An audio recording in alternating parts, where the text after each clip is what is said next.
you work, you know this is true. We are all doing more with less. We see it in the productivity numbers, the unemployment figures, the jobless recovery, as it were. The American worker stretched thinner than ever. And what's being done to ease some of this workplace stress? From the lowest corporate ranks to the highest executive echelons, action has been taken and is being taken. From encouraging employee meditation to hiring coaches for top executive bosses, all in the name of maintaining sanity. Tonight, we begin with Arjuna Martlin. He's a successful day trader from Chicago who is an ardent practitioner of transcendental meditation. Gary Kaplan, director of clinical neurophysiology at the North Shore University Hospital in New York.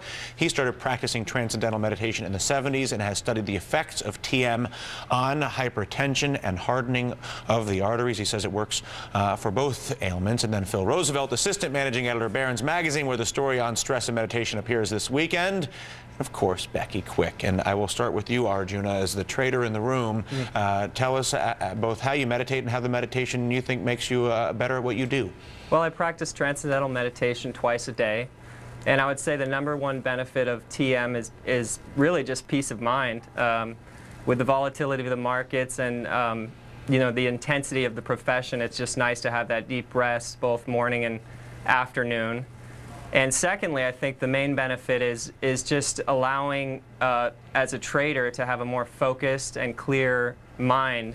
And that in that way, you're better able to assess and take advantage of the opportunities in the market. So it's very good for focus. Phil, you know, when we heard that this was going to be in Barron's, we realized this must be a trend that's taking place because Barron's very infrequently writes about this stuff. What's going on out there? What's happening? Well, you're right. People are stressed out. They're stressed out about a lot of things. And I mean, one sign of that, something like 100 million Americans have trouble falling asleep at night.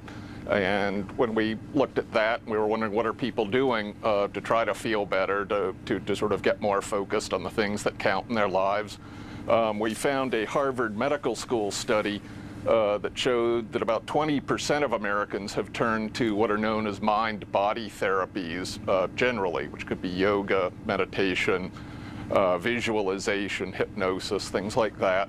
And meditation right now heads the list of all of them. It's even more popular than yoga, which is, you know, swept all the health clubs and all the spas. But people are meditating and you don't see it because they do it privately. So it's not as sort of out there as other trends. But our writer, Robin Blumenthal, found that it seemed especially suited to traders. And that's why we got interested. Understood. I want to get to you, Dr. Kaplan. You say there are also medical benefits. Yeah, there are plenty of medical benefits. It's really rather exciting. I think many physicians now are excited, excuse me, about the benefits, particularly in the field of hypertension. Blood pressures are lower, and we know that it's a major risk factor for hypertension, for heart disease and for stroke. So we're all rather excited about it. Is it better, or does it matter if one meditates alone or with a group?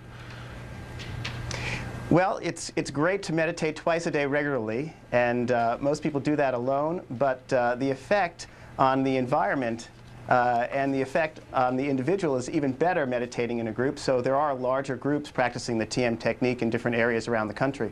This is a technique that's really for anyone in business, out of business. Just twice a day, taking the time to perform the TM technique is really worthwhile for one's health. I honestly could not agree with them more. I for what might it's take worth. it up myself. Arjuna Martlin, Gary Kaplan, Phil Roosevelt, thank you all.